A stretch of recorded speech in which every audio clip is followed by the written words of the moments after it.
Očišćenje.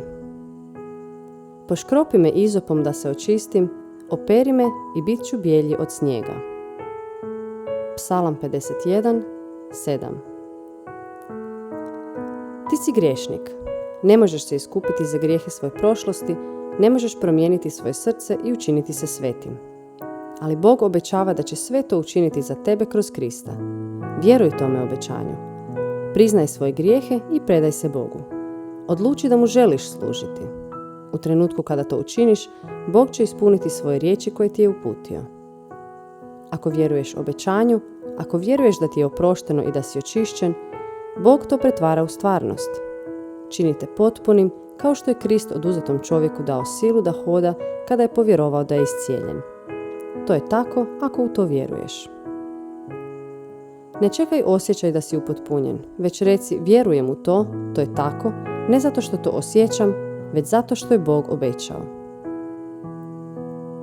Isus kaže, sve što god zamolite i zaištete, vjerujte da ste postigli i bit će vam. Marko 11, 24.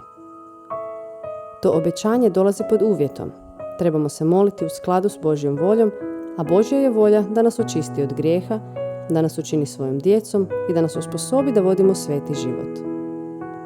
Stoga možemo tražiti te blagoslove, vjerovati da smo ih primili i zahvaljivati Bogu što smo ih primili. Naša je prednost da možemo prići Isusu i biti očišćeni te stajati pred zakonom bez srama ili kajanja. Nikakve dakle sada nema osude onima koji su u Kristu Isusu.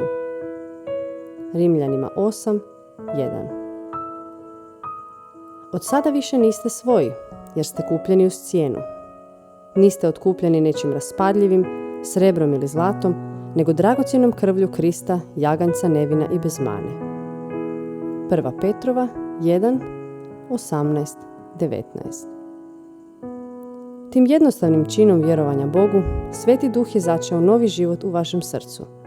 Poput djeteta ste rođeni u Božju obitelj i On vas voli kao što voli svoga sina.